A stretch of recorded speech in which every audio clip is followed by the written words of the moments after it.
Direito Civil 6. O direito de família, ele vai seguir os seguintes tópicos: fundamentos do direito de família, evolução, constitucionalização, fontes e princípios, o casamento, a evolução histórica, teorias sobre o casamento, estudos sobre os regimes jurídicos matrimoniais, patrimoniais, união estável, direito parental e direito assistencial. Esses pontos, eles vão ser abordados em 6 unidades. A evolução da família é um dos temas mais fascinantes do direito, pois mostra como as relações sociais e valores de uma sociedade mudam com o tempo. A família não é uma instituição imutável. Seu conceito se transforma com as épocas e as culturas. Existem 2 modelos de família. Existe o modelo tradicional e o modelo da família moderna. O modelo tradicional, ele está ligado à família patriarcal e patrimonial. A família patriarcal, ela é inspirada no direito romano. Essa família, ela é chefiada pelo homem, o pater familias, que detinha todo o poder. A mulher e os filhos eram submetidos à sua autoridade como responsável, sem voz e nem direitos próprios. A mulher, ela era vista como responsável apenas pela esfera do lar, sem participação na vida pública ou na administração dos bens. Com relação ao vínculo patrimonial, a família, ela era vista como um núcleo econômico. O casamento tinha como principal objetivo a perpetuação do patrimônio, a transmissão de bens e a garantia de herdeiros legítimos. A escolha dos cônjuges muitas vezes seguia os interesses financeiros e sociais das famílias, e não nos sentimentos pessoais. Nesse modelo, o afeto ele era apenas secundário. O casamento era, na maioria das vezes, indissolúvel, e os filhos eles eram diferenciados. Haviam os filhos legítimos e os filhos ilegítimos, aqueles constituídos fora do casamento, com direitos distintos. Quanto à família moderna, o afeto ele era visto como o principal elemento que direcionava para o vínculo. A partir do século XX, com as mudanças sociais, a família começou a se transformar. A entrada da mulher no mercado de trabalho, a urbanização e as novas tecnologias trouxeram uma nova dinâmica. O casamento deixou de ser uma única forma de constituição de família e o afeto passou a ser seu principal elo. A Constituição Federal de 1988 foi o grande marco dessa mudança no Brasil.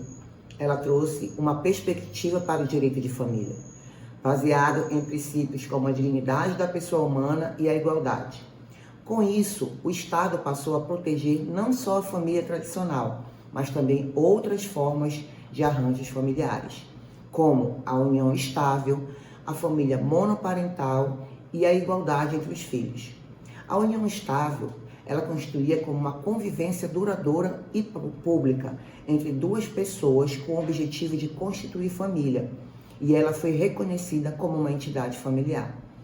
A família monoparental, a Constituição, ela deu status de família à união formada por qualquer um dos seus pais com seus filhos. E quanto à igualdade entre filhos, a Constituição Federal acabou com a discriminação entre os filhos, estabelecendo que todos sejam nascidos do casamento, da união estável ou adotados, têm os mesmos direitos e qualificações. Com isso, o direito de família se tornou mais plural e humanizado, reconhecendo a diversidade e valorizando o afeto como verdadeiro alicerce nas relações familiares. Vamos agora falar sobre o assunto a constitucionalização do direito de família. A constitucionalização do direito de família foi um dos movimentos mais significativos da área jurídica no Brasil. Ele se refere ao processo de colocar a Constituição Federal no centro do direito de família, fazendo com que suas normas e princípios influenciem diretamente nas relações familiares. Esse processo ele foi impulsionado pela Constituição de 1988, que, ao contrário das anteriores, dedicou um capítulo inteiro à família e aos direitos fundamentais. Com isso, os valores antes baseados em tradições e costumes foram substituídos por princípios constitucionais mais humanistas e modernos. Antes de 1988, o conceito de família era restrito, aquela formada pelo casamento. A nova Constituição, porém, rompeu com essa visão, garantindo proteção a diferentes arranjos familiares. A família pelo casamento, que continua sendo a principal forma da família, mas não a única. A união estável, que a Constituição reconheceu ela como uma entidade familiar. E a família monoparental, que também a Constituição Federal reconheceu como uma unidade familiar formada por qualquer um dos pais e seus descendentes. Agora vamos às fontes e os princípios do direito de família. Fontes do direito de família. As fontes são constituídas por três: a lei, a doutrina e a jurisprudência. A lei, ela é a principal fonte, é fundamental, é a Constituição Federal de 1988, que elevou a família à condição de base de sociedade e trouxe princípios essenciais.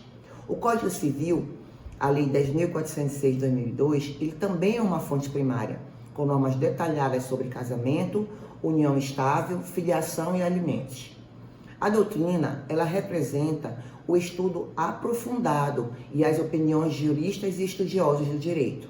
A doutrina, ela ajuda a interpretar as leis e a preencher lacunas, oferecendo soluções para novos problemas que surgem nas relações familiares.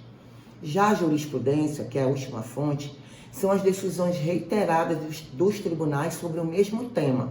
Por exemplo, a jurisprudência, ela foi fundamental para o reconhecimento da filiação socioafetiva, onde o vínculo de afeto prevalece sobre a biologia, antes mesmo de a lei tratar do assunto. A jurisprudência, ela também foi crucial para o reconhecimento da união estável entre pessoas do mesmo sexo. Os princípios de direito de família. Os princípios, eles são valores fundamentais que orientam as leis e a sua aplicação, garantindo que o direito de família seja justo e humano. Vamos tratar de vários princípios, mas dentre eles os principais, como o princípio da dignidade da pessoa humana. Este princípio ele é muito importante, porque ele significa que cada pessoa, em suas relações familiares, tem um valor intrínseco e deve ser respeitada. A família ela deve ter um espaço de desenvolvimento pessoal, e nunca um local de opressão e desrespeito. O princípio da solidariedade familiar. Esse princípio, ele expressa a ideia de que os membros da família têm o dever de se auxiliar mutuamente.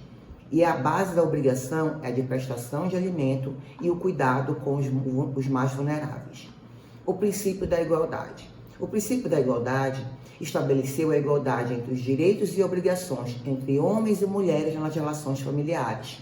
Além disso, garantiu a igualdade entre todos os filhos, proibindo qualquer discriminação entre aqueles nascidos do casamento, união estável ou adotivos. Quanto ao princípio da afetividade. Embora não esteja explicitamente na Constituição, a afetividade ela é um princípio implícito e fundamental. Ele reconhece que o afeto é o principal vínculo das relações familiares.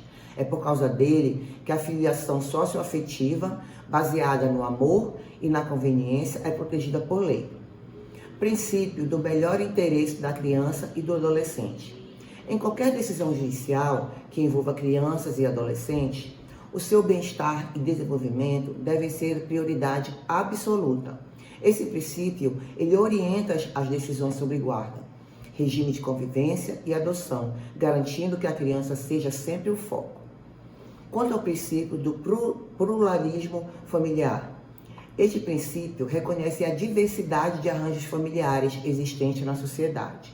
Ele valoriza e protege a família em suas várias formas, como a família tradicional, a união estável, a família monoparental e outras, combatendo qualquer tipo de preconceito. O último princípio que nós vamos abordar será o princípio da liberdade e não intervenção. Esse princípio, ele assegura que o Estado não deve intervir na vida privada da família. As pessoas têm liberdade de escolher como constituir sua família, com quem se casar e viver em união estável. O Estado só intervém para proteger os direitos de vulneráveis ou em casos de conflito. Aguardo vocês na próxima unidade, tá bom? Na unidade 2. E não se esqueçam de fazer o exercício na plataforma da unidade 1.